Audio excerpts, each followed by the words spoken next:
Muchísimas gracias por venir esta tarde con este sol maravilloso que hace. La verdad tiene bastante mérito estar encerrados en un aula, pero aunque somos pocos y muy bien avenidos, mis compañeros y yo, vamos a demostrar que el veneno y el perfume es mejor en esencias pequeñas, con lo cual les vamos a deleitar muy bien durante esta hora y cuarto que tenemos para entregarnos a ustedes. Entonces, bienvenidos a la mesa Lenguas, Nacionalismo e Interculturalidad Política. Este tema lo afrontaremos desde diferentes ángulos, mis compañeros de mesa y yo, y diferentes visiones, pero trataremos el mismo tema. Puesto que tengo que duplicar la labor de presidente y coordinador, me tengo que presentar a mí mismo. No sé exactamente cómo se suele hacer eso, pero me tengo que presentar. Entonces, me llamo Richard Bueno Hudson, soy el director del Instituto Cervantes en Nueva York, y eso quiero recalcarlo por una razón muy simple, porque el enfoque que yo le voy a dar concretamente a este tema es sobre la lengua y la sociedad y la cultura en Estados Unidos, los hispanos en Estados Unidos. Entonces, quiero remarcarlo para que quede un poco claro. Bueno, soy doctor en Filología por la Universidad de Salamanca, director del Instituto Cervantes de Nueva York, y he sido durante 7 años director académico del Instituto Cervantes en Madrid, ¿no? Académico correspondiente de la Academia Norteamericana de la Lengua Española, y he gestionado proyectos internacionales de certificación y educación digital como el proyecto CIELE, secretario ejecutivo de la Asociación SICELE, vicepresidente del Comité Ejecutivo de ALTE y secretario general permanente de los Congresos Internacionales de la Lengua Española desde el 2015 hasta el 2019, con lo cual conozco el entorno de los Congresos de la Lengua bastante bien. Aprovecho para dar las gracias a la organización y sobre todo por el buen hacer que ha podido un poco lidiar con el cambio que hubo en los 3 últimos meses para que de Arequipa se pudiera trasladar a Cádiz, con lo cual enhorabuena a Cádiz, Andalucía y España, y que sea Arequipa en la siguiente convocatoria. Pero este tornaviaje de lengua y cultura se ve materializado en la posibilidad de celebrarlo aquí en Cádiz. Enhorabuena y muchas gracias por la invitación.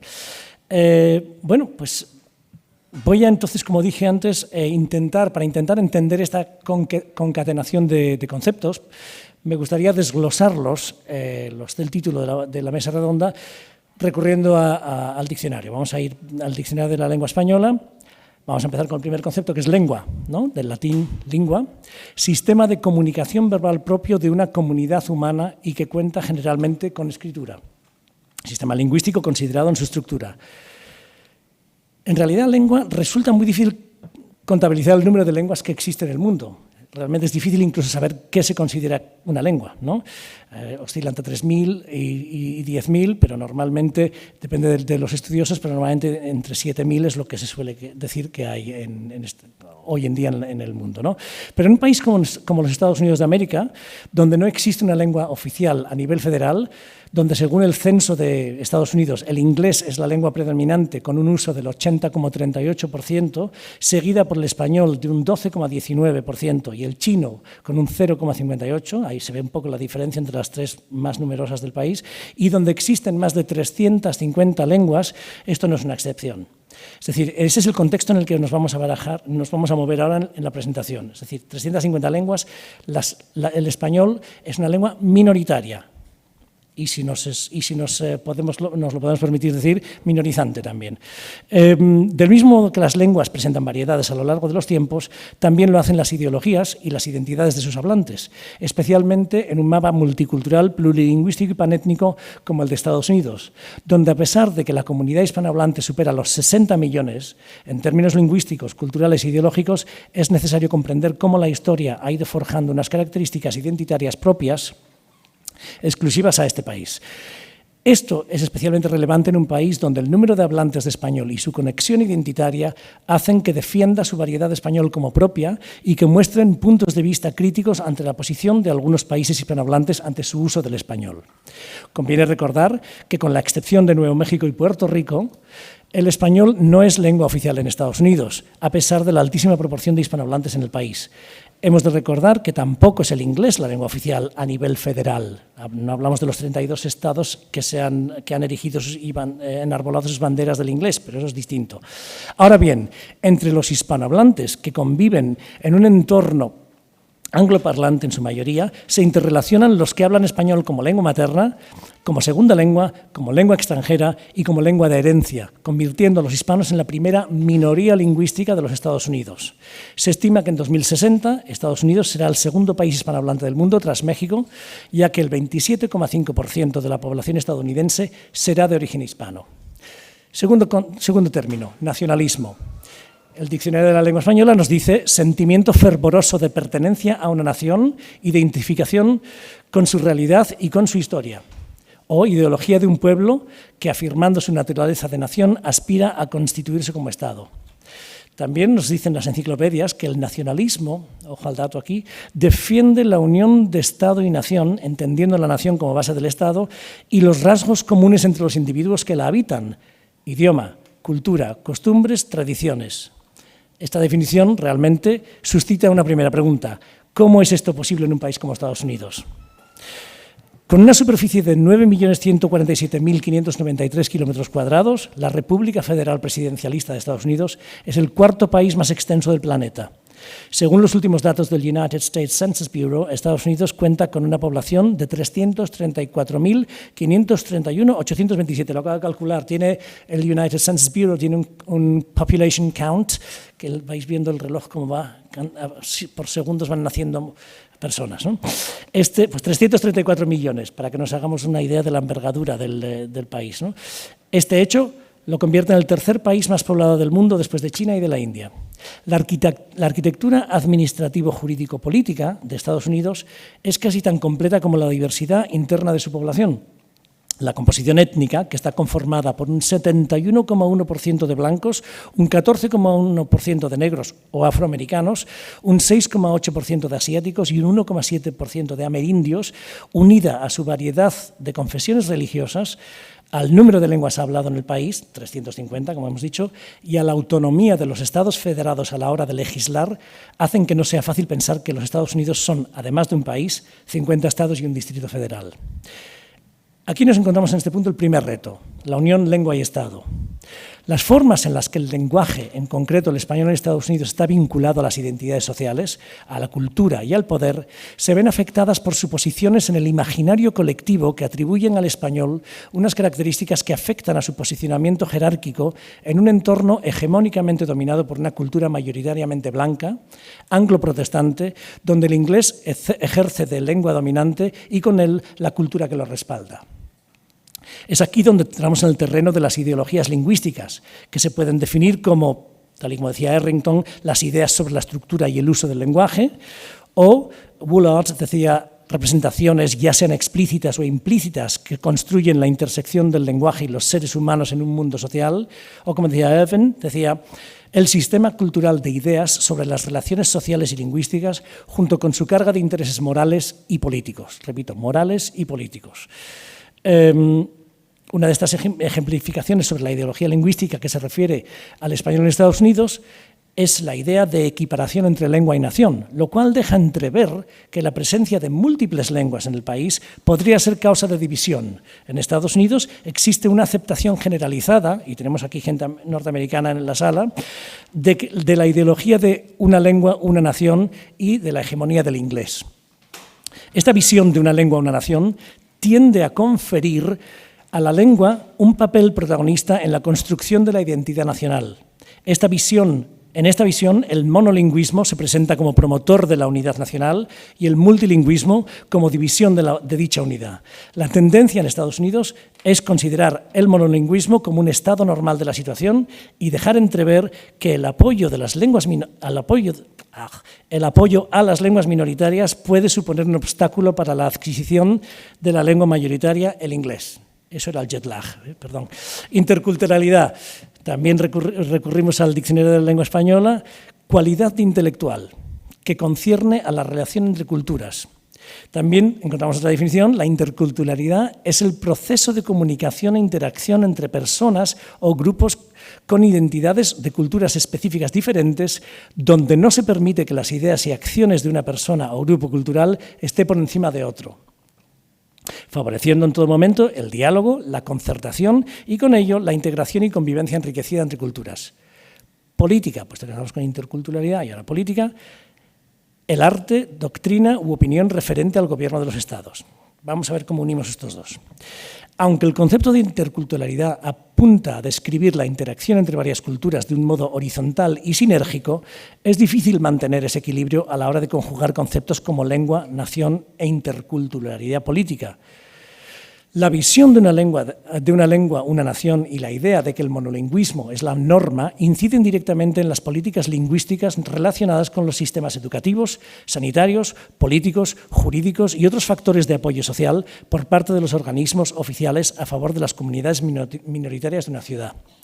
Tratar de buscar un equilibrio entre los diferentes componentes que conforman el país no es fácil, especialmente cuando se mezclan intereses políticos, sociales, económicos, étnico-raciales o lingüísticos. Esto hace inevitable que cada uno de los protagonistas de este escenario busque su espacio en una jerarquía de prioridades nacionales que hace peligrar la existencia de los demás. Para lograr este equilibrio y esta sinergia, los estamentos políticos y sociales han de ser consecuentes y ofrecer un consistente apoyo institucional. Es decir, las políticas encaminadas a robustecer la vitalidad de las lenguas y las culturas minoritarias a través de programas educativos, la presencia en los medios de comunicación, en redes sociales, la oferta de servicios religiosos, de salud pública, jurídicos y programas de mantenimiento lingüístico y de autoafirmación de identidad étnico-racial, entre otros. Políticas impulsadas por las autoridades encaminadas a fomentar la apreciación de los valores étnico-raciales y lingüísticos y eliminar la estigmatización existente sobre aspectos lingüísticos, sociales, culturales, que tanto minan la autoestima de los propios miembros de la comunidad lingüística y social. Aquí podríamos incluir valoraciones de las propias comunidades minoritarias, que no necesariamente son siempre positivas, así como las de la sociedad en general. Inmigración y su percepción por la comunidad receptora. La posición de la sociedad ante la inmigración es difícil de unificar, especialmente en un país tan marcado por la inmigración a lo largo de la historia como es Estados Unidos.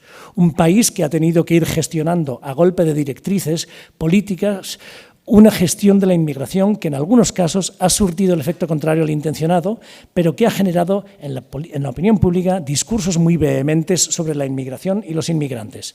Como se ha visto a lo largo de los tiempos, las circunstancias políticas, económicas o sociales pueden cambiar el papel de los protagonistas que conforman la historia. Un país puede ser receptor de migrantes en una época de su historia y generador de emigrantes en otra.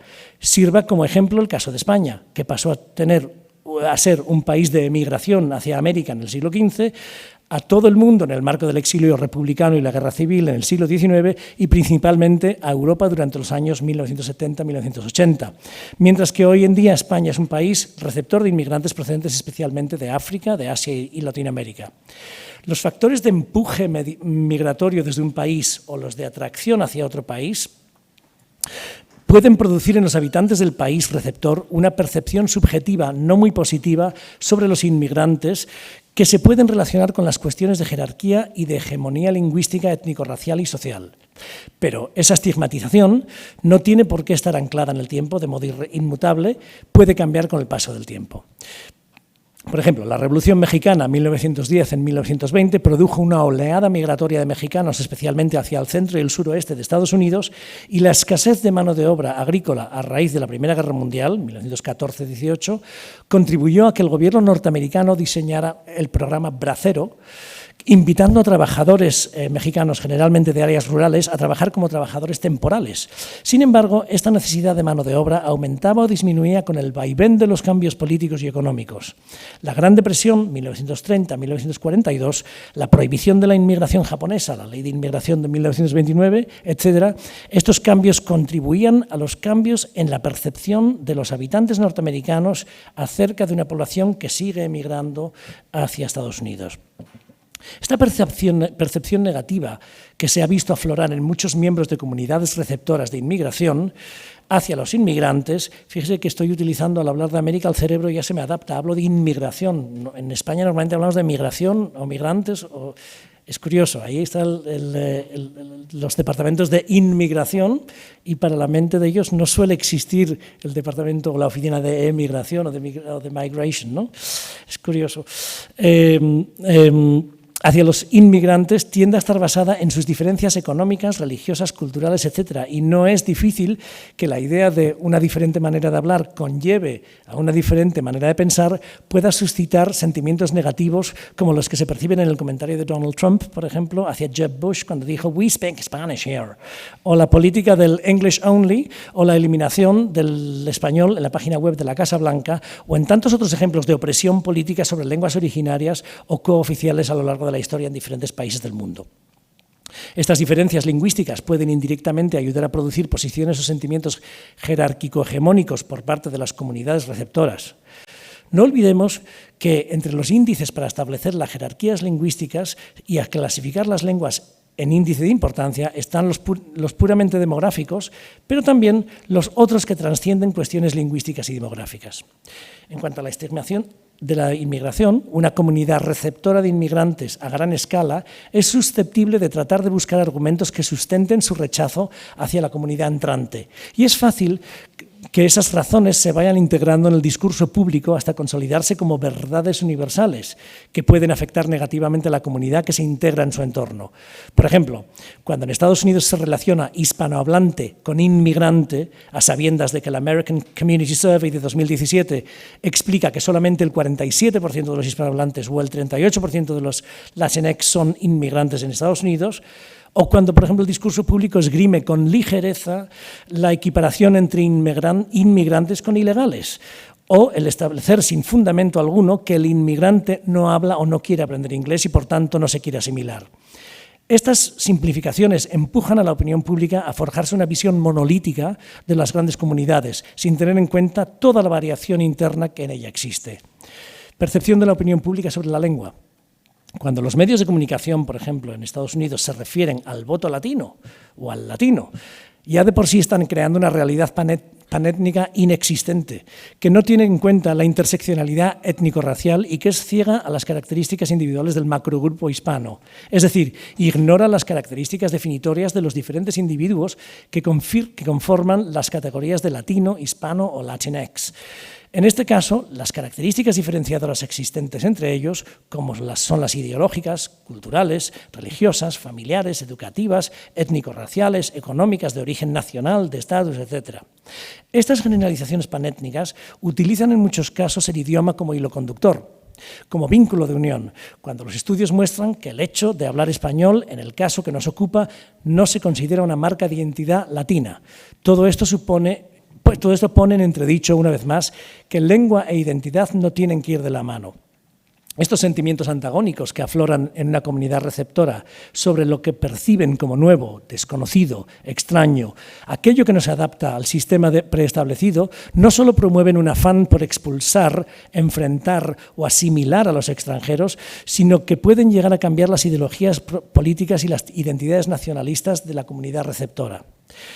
A pesar de que Estados Unidos hace alarde de tener como seña de identidad la multiculturalidad, el multilingüismo, la tolerancia y el respeto hacia cualquier creencia en base a que es la propia esencia de su ADN, no siempre se ha visto capacitada para dar cabida a las diferencias culturales entre los ciudadanos estadounidenses y los llegados del exterior. No hablan inglés y no se asimilan, y eso no funciona, decía Trump hablando de asimilación, ¿no? Llevado esto a un caso concreto, si nos vamos a 1929, el comienzo de la Gran Depresión en Estados Unidos, una de tantas consecuencias que trajo consigo fueron las deportaciones de población inmigrante. Estas supuestas repatriaciones, entre comillas, según el entonces presidente Herbert Hoover, tenían como objetivo mantener, abro cita, los empleos estadounidenses para los estadounidenses de verdad, cierro cita. A lo largo de la historia se han producido encendidos debates sobre la necesidad de asimilación o no asimilación de los extranjeros hacia la cultura y la lengua del país receptor. Es difícil entender, cuando Estados Unidos es tan diversa, que no existe realmente un modelo único a seguir en el país, ni siquiera para los propios estadounidenses. Por esta razón, los debates de tolerancia e identidad son tan frecuentes como difíciles de resolver. Esto ha producido en muchos casos el deseo por parte de un gran número de hispanohablantes de recurrir al inglés con el fin de integrarse al colectivo receptor, contribuyendo al desplazamiento lingüístico del español al inglés.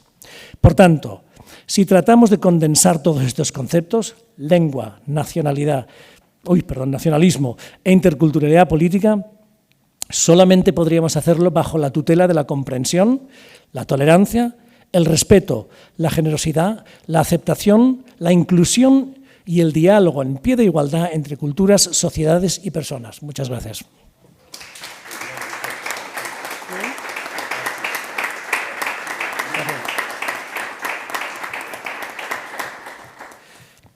Esto de las proparoxítonas y las multisilábicas palabras del español deja a uno seco completamente, con perdón. Bueno, ahora tengo a mis dos colegas de mesa. He decidido, pues porque me ha tocado ser presidente y moderador, pues elijo yo, no puedo hacerlo de otra manera. Pues entonces voy a empezar con mi amigo Gerardo Caetano, historiador y politólogo, doctor en Historia UNPL, investigador y docente grado 5 en la Universidad de la República, UDELAR, fue director del Instituto de Ciencia Política entre 2000 y 2005, investigador nivel 3 en el SNI, miembro de las Academias de Letras y de Ciencias del Uruguay, académico correspondiente de la Academia de la Historia en Argentina y de la Real Academia Española. Fue presidente del Consejo Superior de Facultad Latinoamericana de Ciencias Sociales, FLACSO, e integrante del Comité Directivo de Consejo Latinoamericano de Ciencias Sociales, CLACSO, por la subregión conformada por Argentina y Uruguay. Primer presidente de la Asociación Uruguaya de Historiadores y de la Asociación Uruguaya de Estudios Internacionales. Ha publicado numerosos libros y artículos en áreas de su especialidad, por los que han obtenido varios premios académicos nacionales e internacionales. El último de ellos es el Premio Latinoamericano y Caribeño de Ciencias Sociales 2022, máxima distinción de CLACSO. Enhorabuena y tienes la palabra, querido amigo. Gracias. Bueno, muy buenas tardes.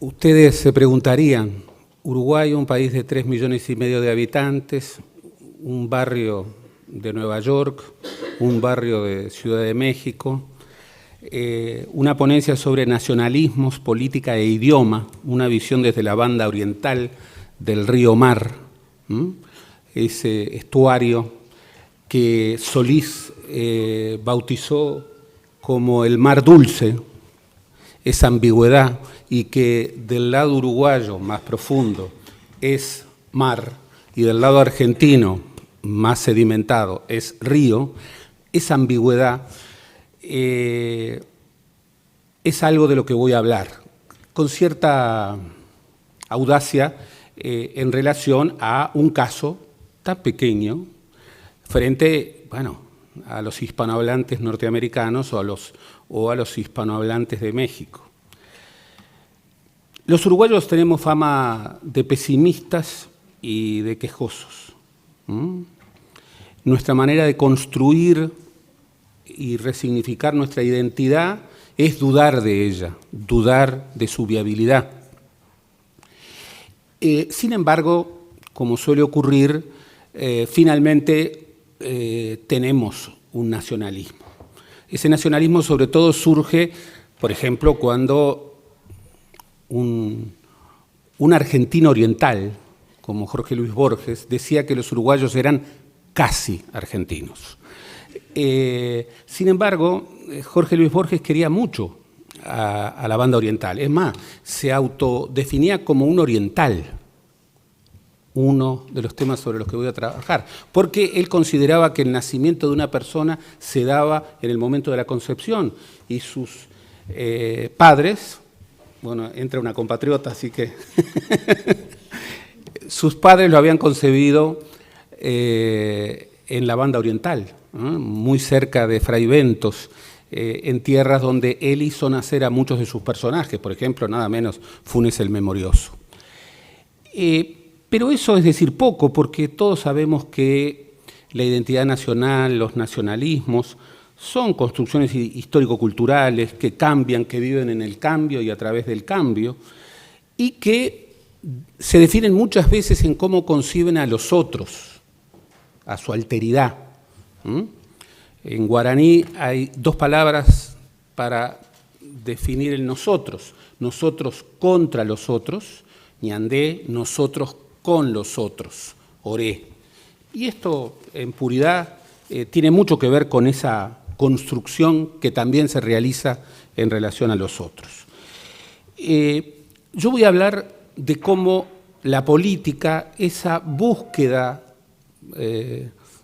tal vez imposible de identidad, hizo que en el Uruguay también ese pleito, que es político, entre las palabras y los conceptos, estuviera fuertemente en pleito. Ustedes saben que el Uruguay tiene un gran problema en su narrativa de los orígenes. No hay acuerdo sobre esa pregunta que es un tanto insensata desde la perspectiva de la historiografía, que es cuándo nace el Uruguay, o si nace el Uruguay. Hay una tesis, que es la tesis independentista, que poco menos que marca los orígenes del Uruguay y de los uruguayos, bueno, en los pleitos de los indígenas precolombinos, en la lucha de puertos entre Montevideo y Buenos Aires. Esa es la tesis independentista clásica que define un poco que el Uruguay era un destino. Mientras que están aquellos que plantean una y otra vez que el uruguayo fue, que la tesis unionista o disidente, que el Uruguay fue una fatalidad, que fue una construcción británica de crear un pequeño país que era la gran salida de los grandes ríos, el Paraná y el Uruguay, de la cuenca del Río de la Plata, a los efectos de asegurar el libre comercio. Los historiadores generalmente cuestionan ambas visiones y como siempre buscan un acercamiento más fino a los acontecimientos desde posiciones menos contundentes. Lo cierto es que la fecha de la independencia nacional sigue siendo un pleito de 200 años, porque cuando el Uruguay celebraba su centenario y también cuando celebró hace poco el bicentenario, en las dos oportunidades quiso transferir al Parlamento la definición por ley de su origen, de un origen supuestamente consensuado, y no lo logró. En la década de los 20 del siglo XX, los dos grandes partidos por entonces eran el Partido Nacional y el Partido Colorado. Los dos, por interpretaciones político-partidarias, referían dos fechas distintas. En diputados ganó la fecha blanca, en el Senado ganó la fecha colorada. Se tenía que reunir la Asamblea General para definirlo, nunca se reunió. Y en el bicentenario más cercano, que todavía está transcurriendo, bueno, los intentos de resolver en clave legislativa, curioso tribunal de alzada historiográfica, el Parlamento, pero que habla mucho del Uruguay, tampoco se dirimió. Entonces, en perspectiva, es una identidad que no ha podido construir un relato de los orígenes, un pasado fundante, sino que ha discutido hasta el cansancio, sigue discutiendo, bueno, justamente eso, cuál es el pasado, cuál es el gentilicio que corresponde, cuál es la alteridad y el modo de vincularse con alteridad, y cuál es la concepción de nación. Y yo quiero un poco hablarles de eso. Por ejemplo, los uruguayos tienen dos modalidades de definir su gentilicio. Yo en la primera clase de los cursos universitarios hago una pregunta: levanten la mano los uruguayos. Y los alumnos me miran como... En Uruguay, por suerte, comienza a haber nuevamente, país de inmigrantes, una fuerte correntada inmigratoria, algo muy positivo para un país con una tendencia al envejecimiento tan fuerte como la tiene el Uruguay. Sin embargo, cuando digo uruguayos, levantan la mano la mayoría. Y cuando le digan, bueno, levanten la mano los orientales, me miran con más rareza y levantan la mano los mismos que levantaron la mano cuando les pregunté si eran uruguayos. Ignoran que esos dos gentilicios, que se manejan indistintamente, refieren a dos historias muy fuertemente contrastadas, a dos visiones político-partidarias de la historia del Uruguay y a dos encarnaciones, a dos inserciones del relato de los orígenes. Orientales es una afirmación que le resultaba muy raro a los inmigrantes, porque cuando le decían orientales, les refería como asiáticos. Ustedes imaginen a un italiano o a un español y que le decían, nosotros somos orientales. Sin embargo, oriental viene del primer nombre en la primera constitución, que era Estado Oriental del río Uruguay, que era el Estado al oriente del río Uruguay, que también estaba en la referencia de la banda oriental o la provincia oriental, lo cual era un concepto relacional. El gran otro era la metrópoli porteña, la metrópoli bonaerense. Estábamos al oriente de ese gran estuario platense. Es una afirmación que generalmente está asociada con el Partido Nacional, con las filas del catolicismo más anticlerical, el laicismo y la laicidad, que son dos cosas distintas, pero están muy arraigados en el Uruguay. Yo siempre digo que gracias a Dios el Uruguay es el país más laico del mundo, y realmente lo creo, pero el catolicismo afirma un poco esa idea de orientalidad, y también la afirman las Fuerzas Armadas, la afirma la policía y la población más rural. En cambio, el gentilicio de uruguayos lo afirma mucho más el Partido Colorado, y dentro del Partido Colorado el vallismo, que fue un movimiento de gran impulso transformador a comienzos del 900, que de alguna manera construyó una identidad muy cosmopolita,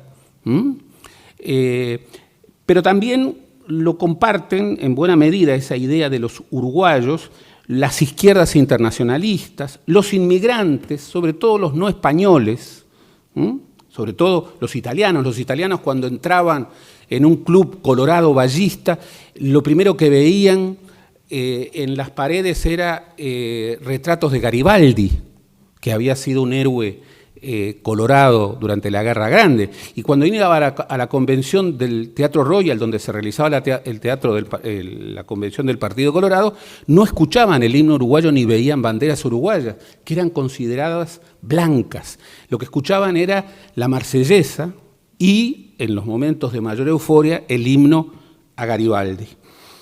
Esa visión de uruguayidad también tiene que ver con una radicación territorial mucho más clara en Montevideo y Canelones, que son los dos departamentos más populosos del país, contra el Río de la Plata, que, básicamente se acercan al 60% de la población, un territorio con un gran desequilibrio. En ese sentido, estos dos gentilicios, orientales y patria, refieren también a dos conceptos muy diferentes de concebir la nación, que se traducen en la historia conceptual en la preferencia de dos visiones, que incluso encarnan en palabras. Mientras que los orientales hablan persistentemente de patria, para referir a la nación, los uruguayos persistentemente hablan de república. Más aún, en el Uruguay, a diferencia de la Argentina, nuestra alteridad, nunca, es muy difícil hablar del presidente de la nación o de la presidenta de la nación, y no tenemos banco de la nación, sino que por lo general las referencias son presidente de la República, banco de la República. Está esa idea, que no es una idea menor, porque atrás de ese pleito político encarnan dos visiones, como veremos, de concebir la nación y el nosotros uruguayo. Es una clave política, muy política, en una sociedad en donde la política, los partidos, esa rareza, sobre todo en América Latina, partidos que persisten, partidos que tienen arraigo, y un Estado que también es presente, que también ha tenido un rol muy fuerte, son los que generalmente se conciben como los constructores de nación. Pero esto en términos teóricos no es muy extraño. ¿Por qué? Y bueno, porque grandes historiadores como Hobsbawm, Gellner, Benedict Anderson y tantos otros que han estudiado la nación, siempre han recomendado estudiar más a los nacionalismos que a la nación. Obviamente, el Partido Colorado ha sido el partido de gobierno a lo largo de la mayor parte de la historia del país. Y dentro del Partido Colorado, el núcleo vallista ha sido un núcleo predominante, a tal punto de que su visión de la nación, de su gentilicio y su percepción de república ha tendido a predominar. En ese predominio contestado, obviamente, hay momentos muy estelares. Por ejemplo, el vallismo recreó una ley de feriados nacionales en 1918, en donde buscaba dos cosas importantes: secularizar las fiestas de origen religioso y nacionalizar las fiestas de origen internacional. Entonces celebraba, por ejemplo, el 1 de mayo, Día de los Trabajadores, el 2 de mayo, Día de América, el 25 de mayo, Día de España, perdón, el 25 de mayo, Día de América, el 4 de julio, Día de la Democracia, el 14 de julio, la fecha más celebrada, el Día de la Humanidad, el 20 de septiembre, el Día del Libre Pensamiento. Y en esa misma ley, por ejemplo, se secularizaba la Semana Santa, que en el Uruguay, en el calendario oficial, es la Semana de Turismo, eso sí, consenso nacional, 7 días no laborables. Sobre eso hubo una política de Estado, diremos, pero también convirtió muchas fiestas de origen religioso en fiestas laicas. Tal vez la construcción más inefable es la conversión del Día de la Inmaculada Concepción de María, el 8 de diciembre, en el Día de las Playas, porque se inauguraba la fiesta de verano. Estos dos gentilicios que encarnan dos visiones de nación en un pleito político, también referían a la alteridad de esa identidad uruguaya. Y ahí es muy importante señalar lo que generalmente los diplomáticos uruguayos señalan: ser uruguayo no es una condición, es una profesión. ¿Qué profesión? Bueno, aprender a sobrevivir entre Argentina y Brasil, dos gigantes extraordinariamente inestables. En esa perspectiva, estos gentilicios se han mezclado. Por ejemplo, si uno recorre la documentación colonial y aún la documentación del siglo XIX, va a encontrar muchas veces argentinos orientales. Y esto es muy interesante porque nos lleva a estudiar la historia de la palabra argentino. Argentino quería decir en la colonia habitante del Río de la Plata.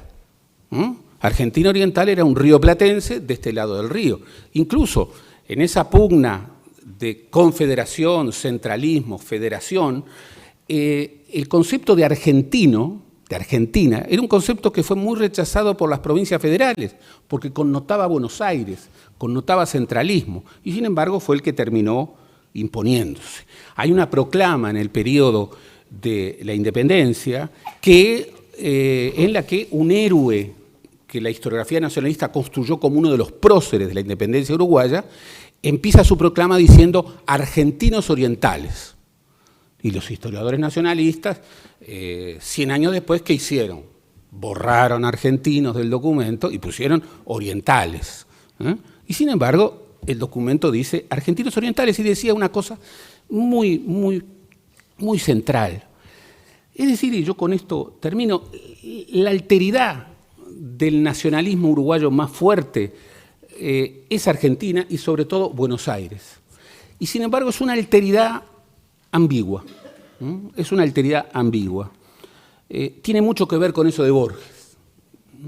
Los uruguayos como casi argentinos, pero él autopercibiéndose como un oriental. Tiene que ver con Juan Carlos Onetti, que supo morir en este país y que no quiso ser enterrado en el Uruguay, pese a los muchos intentos que hubo, pero que en su ciudad imaginaria, Santa María, decía que el 75% era Montevideo y el 25% era Buenos Aires. También es, bueno, la disputa por muchos personajes, algunas disputas totalmente ficticias. Por ejemplo, la idea de que Gardel no es uruguayo, no se sostiene en ninguna investigación historiográfica sólida. Gardel nació en Tacuarembó y no en Marsella. Y también en algunas figuras que han sido entrañablemente puentes en ese río mar, en ese mar dulce, lleno de ambigüedades. Por ejemplo, Alfredo Zitarrosa, tal vez la voz del Uruguay, en el que en una canción que les recomiendo, uno de sus guitarreros, Alejandro del Prado, argentino, para homenajearlo, pero al mismo tiempo para pincharlo, lo acusaba de argentino.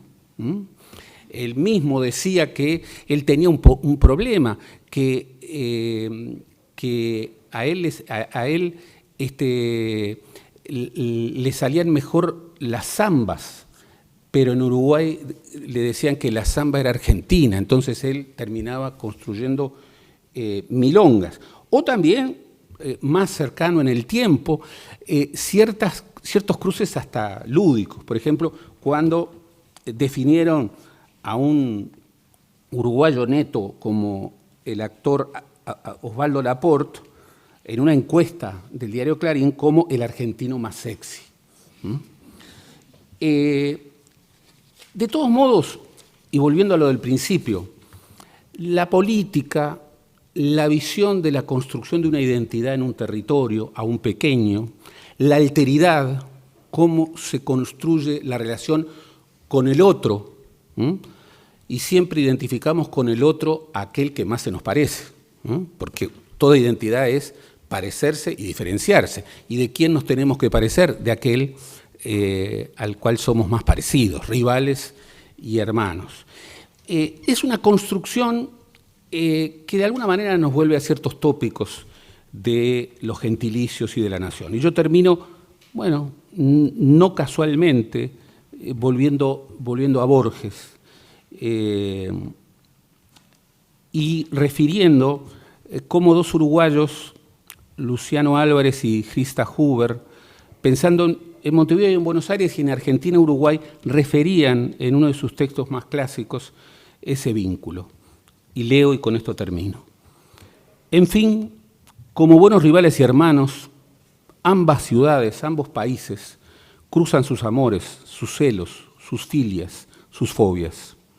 Otredades y cercanías, diferencias forzadas para construir rivalidades necesarias, imaginarios compartidos, barrios, territorios, sensibilidad y sensiblería, nostalgia de pasados mejores, tango, más porteño que montevideano. Borges siempre decía que el tango no le podía pertenecer a un país como el Uruguay, que era nostalgioso de gauchos. Murga, bueno, y nada menos que en Cádiz, lo digo, que es el origen de la murga, que es un género carnavalesco extraordinariamente popular en el Uruguay. Murga y candombe, perdidos en el pasado porteño que hoy se refuerzan en recuperar.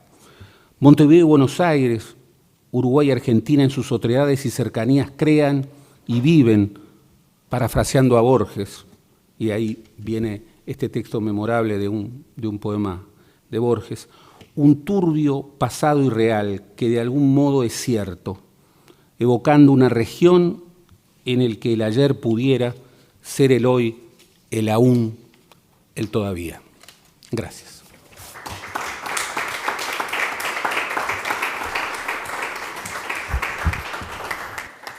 Excelente intervención, querido compañero y colega de mesa. Me ha dejado bastante sorprendido y me ha gustado lo de ser Uruguay no es una condición, es una profesión. Pero no me extraña, con los dos grandes hermanos que tienes al lado, ¿no? En Brasil y Argentina hay que andar como a tientas, ¿no?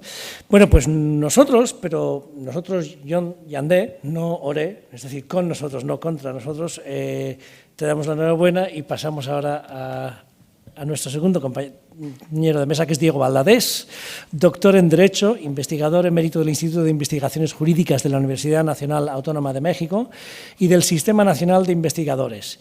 Entre sus obras más recientes figuran el Gobierno de Gabinete y los Gobiernos de Coalición, la parlamentarización de los sistemas presidenciales, constitucionalismo crítico y Estado laico, reflexiones constitucionales. Fue director del Instituto de Investigaciones Jurídicas de la UNAM, es presidente del Instituto Iberoamericano de Derecho Constitucional, miembro del Colegio Nacional, el Colegio de Sinaloa y la Academia Mexicana de Lengua. En el sector público fue Procurador General de Justicia del Distrito Federal, Procurador General de la República y Ministro de la Suprema Corte de Justicia. Querido Diego, tienes la palabra. Muchas gracias, Richard, muchas gracias, distinguidas amigas, distinguidos amigos, por darme unos minutos de su atención. Quiero, antes de iniciar mi exposición, agradecer la para mí muy estimulante compañía de una querida y admirada colega de la Academia Mexicana de la Lengua, de la profesora Concepción Company. Gracias, querida Concepción.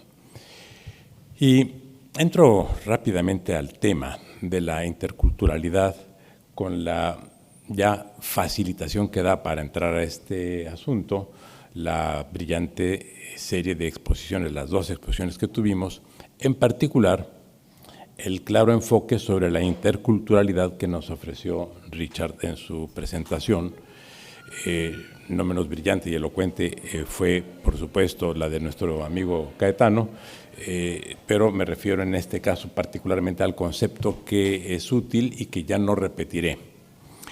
Me interesó desde un principio el tema de la interculturalidad para este congreso y debo decir que en mi trabajo abordo lo que considero que es el eje hacia el que derivo y para poder hacer unas propuestas ante este congreso. Porque hace algunos años, algunas décadas, con motivo de la llegada de Colón a América, se discutió si era un descubrimiento o era un encuentro.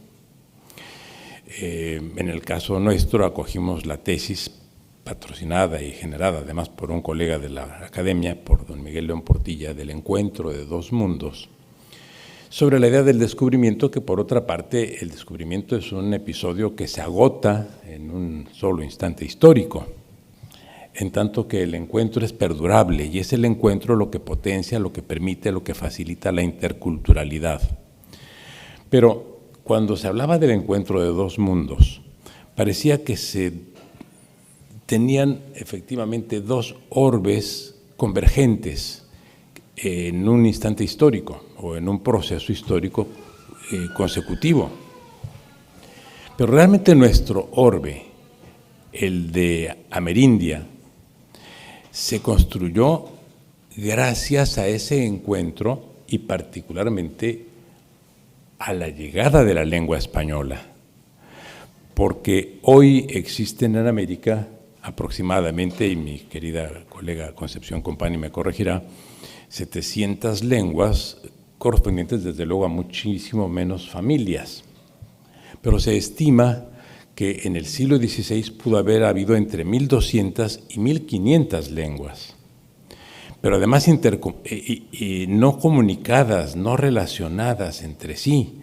Más aún, cuando llega España a América, no había comunicación, por lo menos no hay en este momento ningún elemento que permita afirmarlo, entre América septentrional y América del Sur. Esto es, los aztecas y los mayas no sabían de los incas y viceversa. Se conocieron gracias a la lengua española.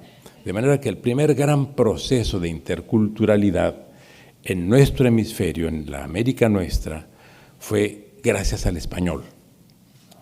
Bien, esto me trae al español actual, porque lo que me interesa subrayar es el proceso de interculturalidad con efectos jurídico-políticos con relación no solo a América, sino a toda la comunidad hispanohablante, incluida, por supuesto, la que vive en Estados Unidos.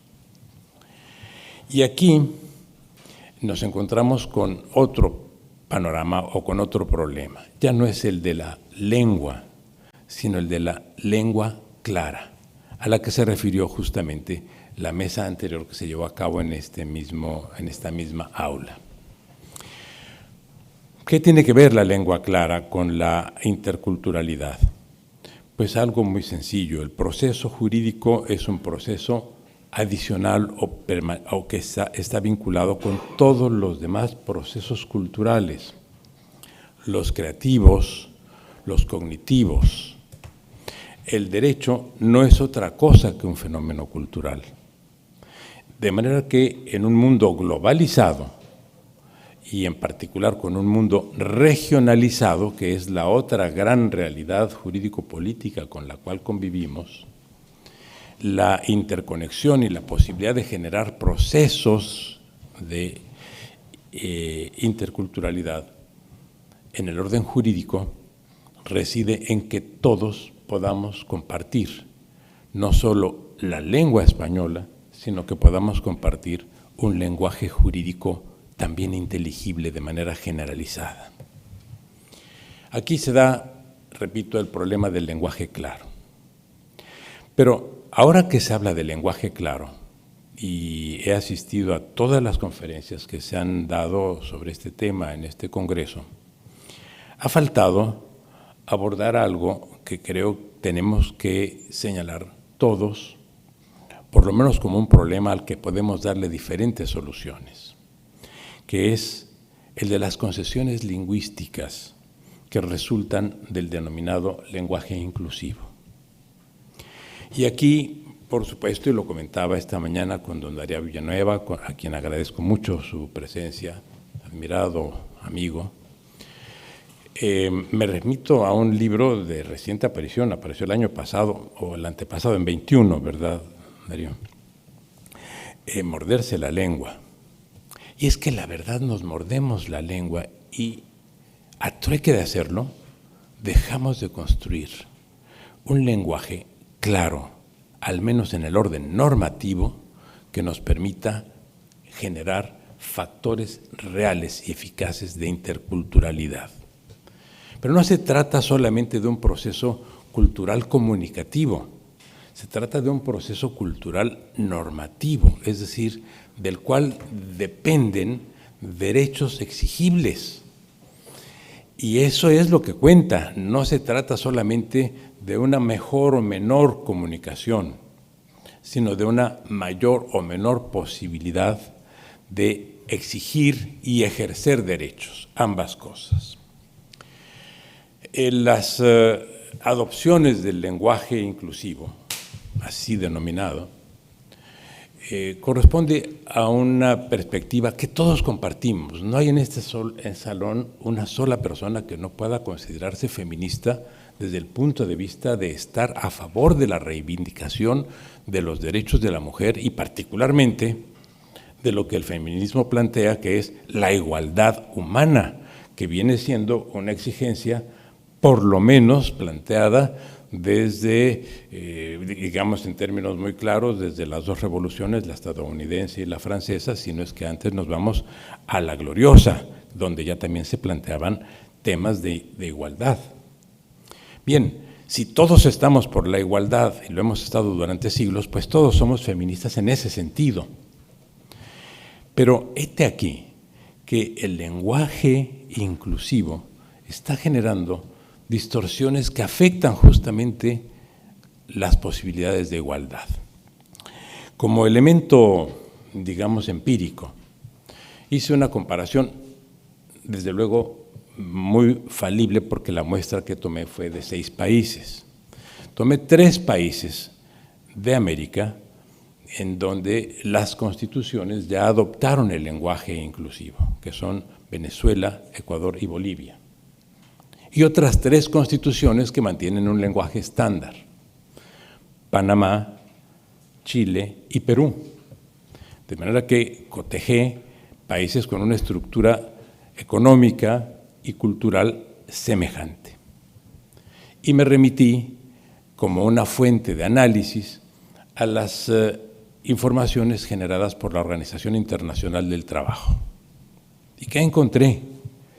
que en los países donde se utiliza un lenguaje inclusivo, las condiciones de acceso al trabajo, de acceso a la educación superior y de salario son inferiores en los 3 países que han adoptado un lenguaje inclusivo en sus constituciones, y que hay mejores condiciones en cuanto a trabajo, salario y acceso a la educación superior en los países que siguen usando un lenguaje estándar.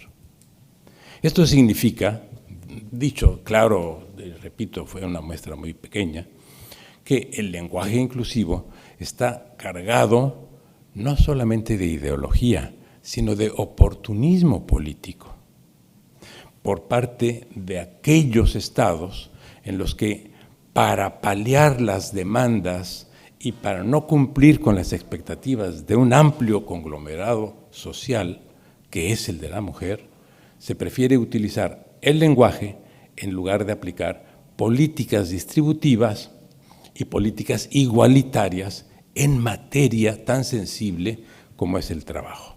Ya no entré a otros factores como el de la violencia contra la mujer, la violencia doméstica y otros elementos más, en los cuales, por ejemplo, el país que más ha avanzado, por lo menos en lo que conozco, es Chile, donde sí se han adoptado políticas en materia laboral y en materia de educación muy eficaces en cuanto a dar resultados en pro de la mejor defensa de la mujer. Tampoco quiero generalizar, hay otras acciones en otros países que igualmente son laudables, pero a lo que me refiero es a que el lenguaje no suple a los derechos y muchas veces oculta insuficiencias en el ámbito de los derechos. ¿Por qué planteo esto? Porque el lenguaje claro es un factor de relación intercultural que no tiene que ver solamente con integraciones al interior de los estados, sino con integración regional, que es clave en el tema de la construcción y del ejercicio particularmente de los derechos humanos. Este es un hecho claro en Europa y lo es también en América. Falta todavía camino por andar para que se dé la interconexión entre las instituciones supranacionales defensoras de los derechos humanos en los 2 continentes, pero seguramente avanzaremos hacia eso. Ya hay claves sensibles y ya hay en este momento intercambios importantes entre las Cortes Constitucionales y entre las Cortes de Derechos Humanos supranacionales, pero para que avancemos más es para lo que necesitamos justamente construir un lenguaje llano que tutele fundamentalmente los derechos humanos y que se convierta el propio lenguaje claro en un nuevo derecho humano, que es hacia lo que necesariamente avanzaremos. Como un ejemplo del problema que plantea el lenguaje, quiero hablar, y lo voy a hacer con relación a este país, a España. Entre 1978 y 2021, o sea, en 43 años, en España fueron emitidas 430,000 reglas jurídicas en los diferentes niveles, en el nacional, en el regional y en el municipal. En América no tenemos índices de medición del número de reglas vigentes en nuestros países. Esto significa que tampoco conocemos ese universo. Pero cuando estamos hablando en un solo país, que es este, de 430,000 reglas en 43 años, estamos hablando de un universo colosal de reglas por año, que tiende a crecer. No son las mismas las que se observaron en los años 2020 y 2021 en cuanto a número que en 1979 y 1980. Esta complejidad normativa obliga a que se tengan que adoptar reglas para la construcción de normas, a trueque de que, de no hacerlo, lo que tendremos será derechos enunciados, pero no exigibles, porque no serán conocidos por sus destinatarios. Hay un esfuerzo muy importante que ya ha hecho esta academia. Primero, el diccionario panhispánico jurídico, y segundo, el libro de estilo del Poder Judicial o de la Justicia Española. Quedó anunciado en ese libro de estilo por parte del profesor Muñoz Machado el libro panhispánico de justicia. Pues bien, también de esto se ha hablado en este congreso, de la red del lenguaje claro y de los libros de estilo en la orden judicial. Pero a la justicia ocurren muy pocos ciudadanos o muy pocas personas con relación al volumen de destinatarios de la norma. Esto es, los justiciables son numéricamente muy inferiores a los administrados. De manera que lo que habrá que pensar también como complemento del libro de estilo, y esa es mi propuesta al Congreso, además del libro panhispánico en materia de justicia, habrá que pensar en un libro panhispánico para los operadores jurídicos. Y considero que una buena forma de aproximación sería, primero, un libro destinado a los administradores públicos y otro libro destinado a los legisladores, para luego generar estándares compatibles y compaginables y susceptibles de ser compartidos por todos los operadores jurídicos públicos.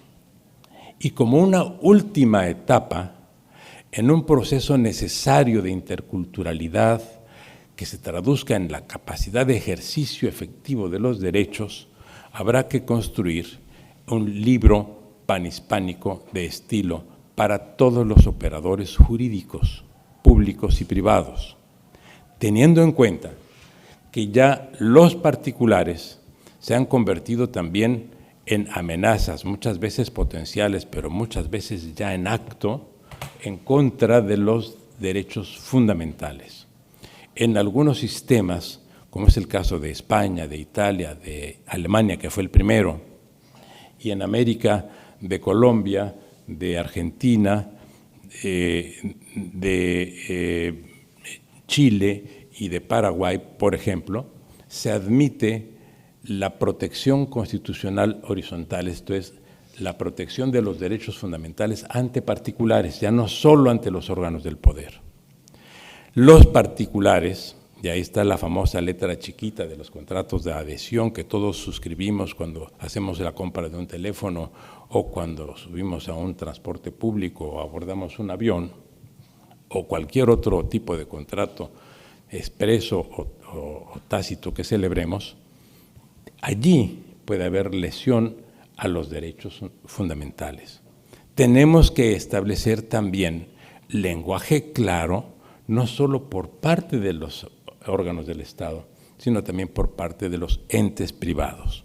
Y creo que ya está en esta academia una base fundamental, ya se cuenta con la experiencia, ya se cuenta con la matriz de trabajo central para poder desarrollar en los próximos lustros, eventualmente en las próximas décadas, no importa cuánto tardemos, lo importante es que algún día lo iniciemos, un proceso constructivo de instrumentos de apoyo para los constructores de normas públicos y privados que ofrezcan la seguridad de hacerlo con claridad.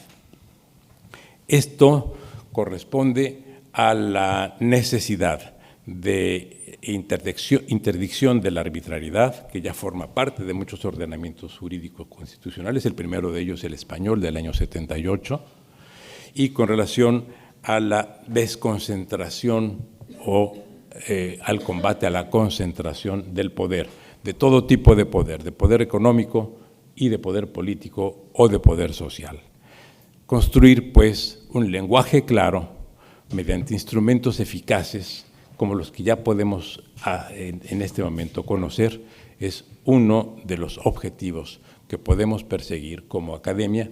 Y una última observación, queda un aparato legislativo enorme en los organismos internacionales, para lo cual también tendríamos que pensar en la proposición de soluciones.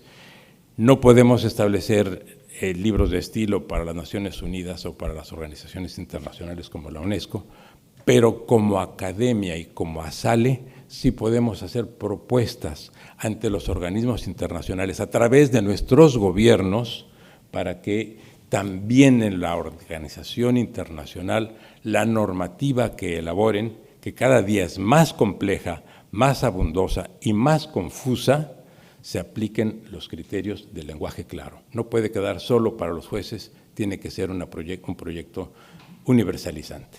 Muchas gracias, Richard.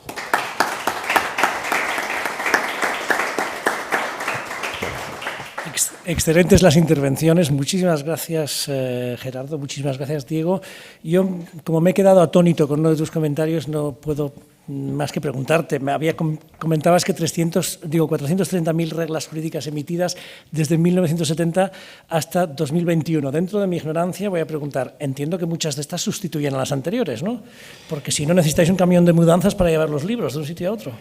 Hay un problema muy grave. Las formas de derogación de la norma son muy confusas, porque suele ponerse en las nuevas leyes, esta ley deroga todo lo que se le oponga con la anterior, deroga todas las normas previas que se le opongan, pero no hay derogaciones expresas, hay cláusulas generales de derogación por falta de rigor técnico jurídico. Y por otra parte, el hecho, este dato lo da una publicación oficial de las Cortes Españolas de este año, de 2023, que cerró su cuenta en 2021, y no registran cuáles son las que están vigentes o cuáles son las que quedaron derogadas, pero sí hay una cosa importante, y es que ya se están estableciendo también patrones para el examen de la complejidad e inteligibilidad de las normas, que también podemos utilizar. Son elaboraciones académicas, me refiero en este caso a universitarias, que son muy útiles y que son muy pertinentes. Gracias, y muy interesante tu comentario sobre que el lenguaje nos suple a los derechos. Sí, totalmente de acuerdo. Querido Gerardo, ¿te puedo hacer una preguntita? Y luego se lo paso al público. Hablabas de Uruguay ensimismado y Uruguay internacional. ¿Cómo afecta o cómo podría afectar al concepto actual de nación estos dos términos? Las naciones, sobre todo los nacionalismos, que me gusta más hablar de ellos, han probado y todavía prueban que son entidades de piel muy fuerte, muy coriácea. El anuncio sobre el fin de las naciones, la emergencia de identidades supranacionales o globales, bien, se parece a esa profecía de Comte en el siglo XIX que cuanto más modernización tecnológica habría menos creencia religiosa. Bueno, la verdad que como profeta, Comte, creo que también los que proponían esta idea del fin de las naciones han sido malos profetas. De todas maneras, un pequeño país entre dos gigantes, pero un país de 3,5 millones de habitantes, como el Uruguay, no puede sino ser internacional. De ahí el título de uno de los autores, un dirigente político muy relevante, por cierto, bisabuelo del actual presidente, lo cual revela que en el republicano Uruguay hay dinastías también, porque el nieto también fue presidente. Revela, sin embargo, otro principio ordenador de lo que podríamos llamar una política exterior de razón en el Uruguay. ¿Qué sé yo? Bueno, un país como el Uruguay no puede sino abrirse al mundo. No tiene, no tuvo, no tendrá ningún horizonte de desarrollo desde una perspectiva mercado-internista. Yo creo que tampoco lo tiene Brasil o la Argentina.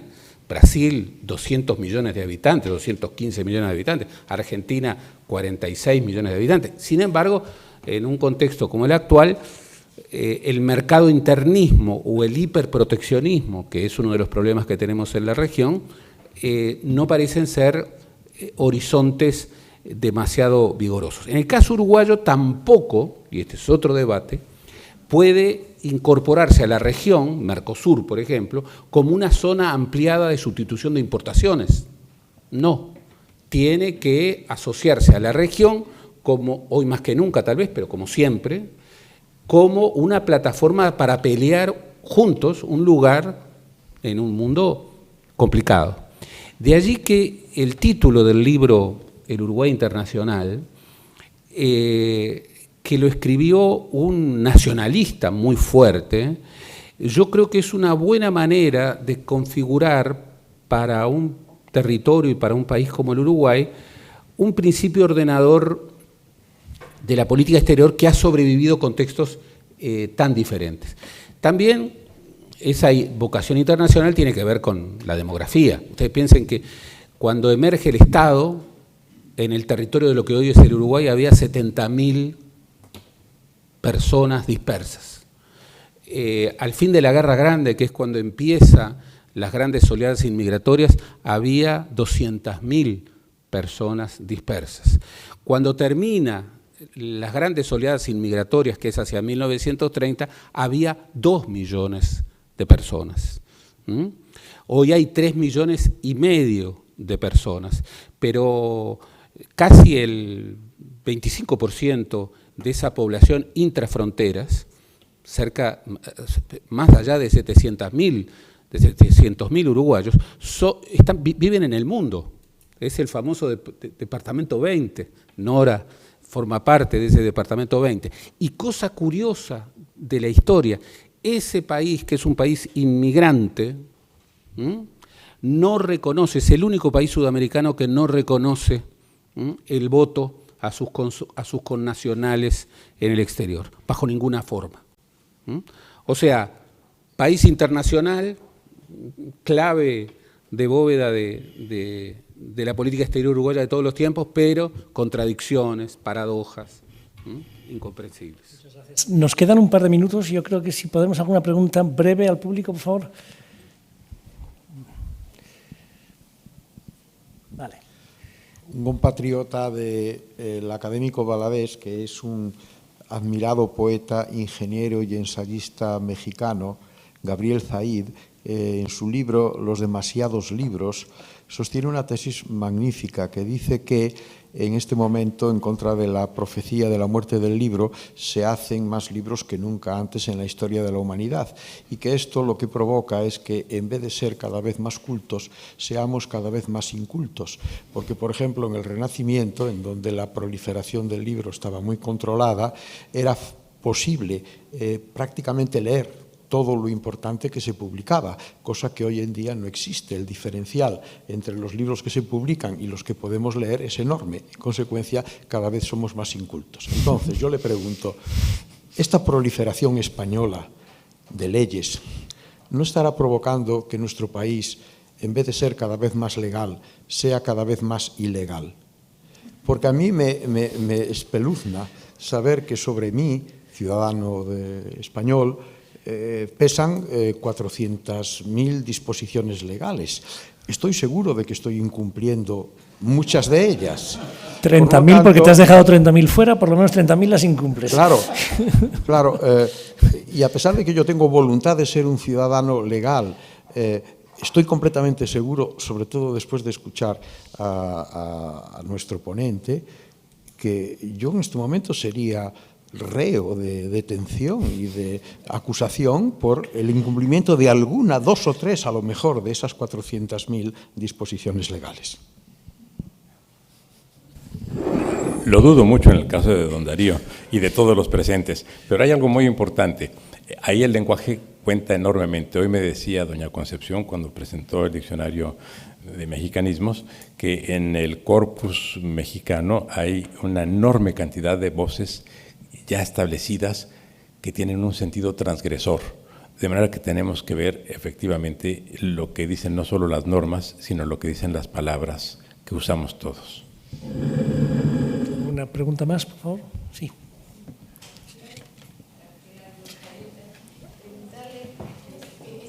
Ese país de migrantes, ¿verdad? El Uruguay, que tú explicaste muy bien, ¿cómo ve hoy los migrantes que llegan, no de Europa, sino de otros países de América Latina? ¿Cómo se integra esa gente? ¿Cómo se ve? Es una pregunta formidable. Nuestra Facultad de Ciencias Sociales de la Universidad de la República acaba de hacer una encuesta ómnibus para, bueno, entre otras cosas, estudiar la percepción de los uruguayos radicados dentro de frontera de los nuevos inmigrantes, un país en donde, y repito, por suerte, vuelve a alojar inmigración, pero también respecto a los uruguayos en el exterior, ese departamento 20. Y ahí surgen constataciones muy impresionantes para un país. Una de las primeras preguntas es, ¿usted considera de que el Uruguay es un país que abre sus brazos a los inmigrantes? 90 y pico %. Sí, como siempre. Nosotros somos un país de inmigrantes. Muy bien. Para evitar el cassette, decíamos antes, para evitar después decía, ¿usted cree que hay un nuevo impulso inmigratorio? 98%, sí, claro, evidente. ¿De dónde vienen? 92%, como siempre, de Italia y de España. Impresionante. Confirmación de que la visión siempre es distorsionada. No es así, en modo alguno es así. El 98% vienen de América Latina. Y hoy el fenómeno migratorio intra-latinoamericano es muy grande. Y después una de las últimas preguntas. ¿A usted le gustaría tener un vecino peruano o dominicano? 80% de ese pueblo que se siente con los brazos abiertos dice no. Y lamentablemente creo que estos números, estas percepciones de un continente que ha sido un continente de inmigrantes, no son demasiado particulares del Uruguay, aunque en el caso uruguayo, por su condición de país aluvional, adquieren el nivel de escándalo. Pero hoy en América Latina tenemos un fenómeno que relativamente es nuevo, que es no solamente la migración al norte, sino una migración muy fuerte intra-región, intra-América Latina.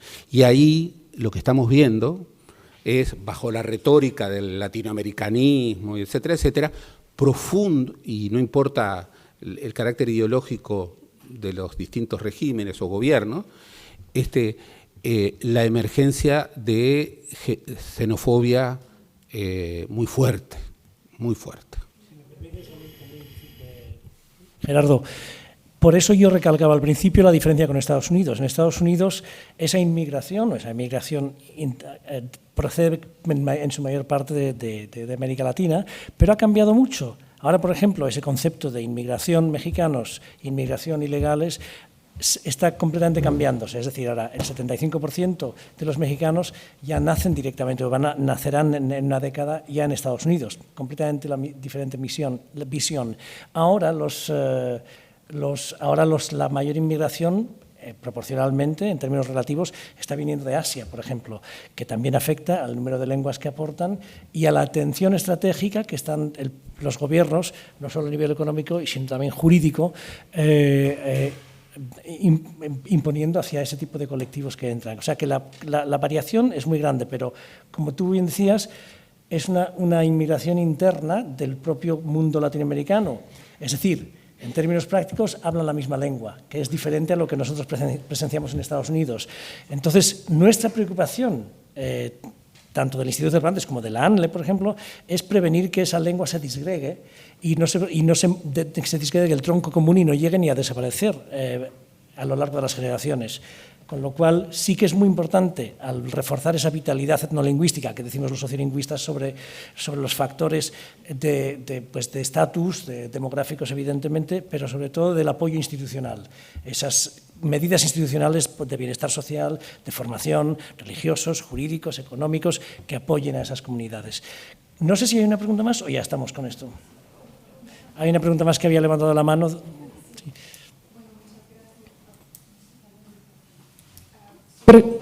Sobre todo, muchísimas gracias y enhorabuena por las magníficas ponencias de hoy.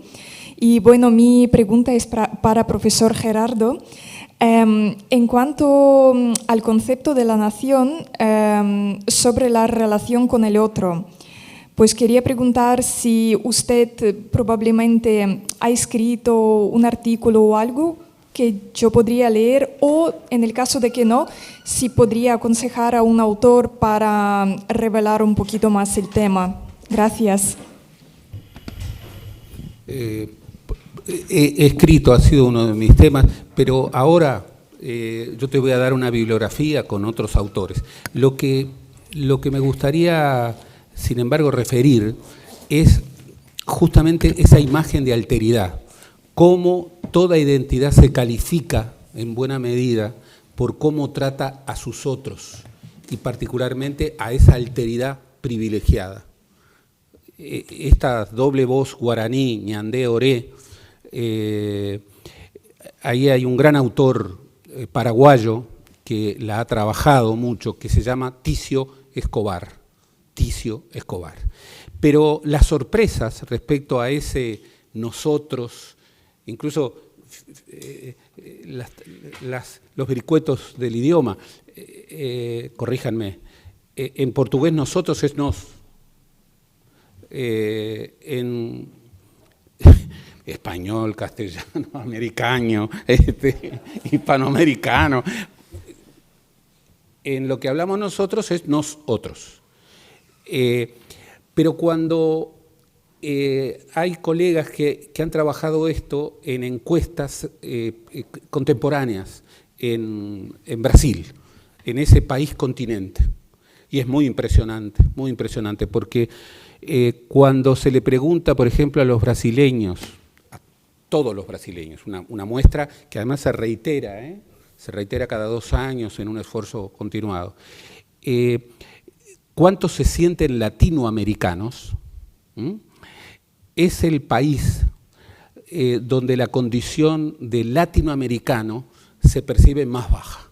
Solamente un 4% promedialmente, de los brasileños se autoperciben como latinoamericanos. Ustedes imaginen lo que significa en América del Sur, en donde Brasil es el país continente y es el país...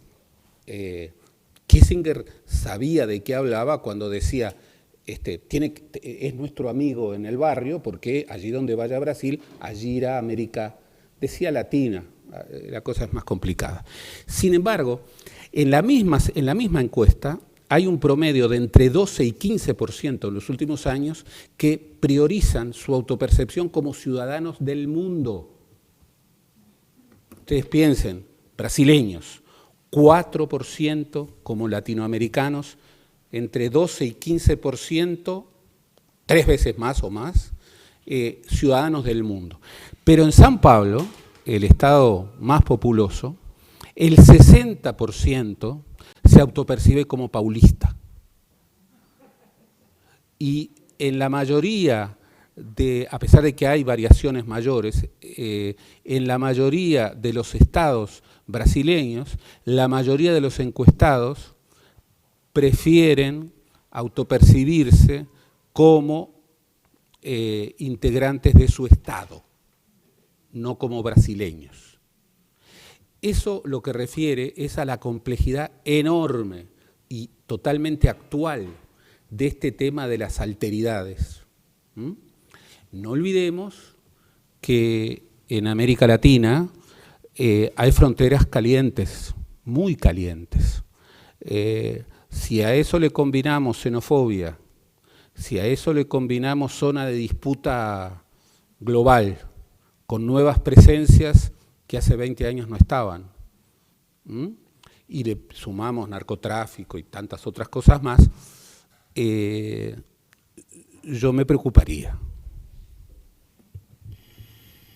Muchas gracias a todo el mundo por asistir y a mis 2 compañeros por las excelentes presentaciones.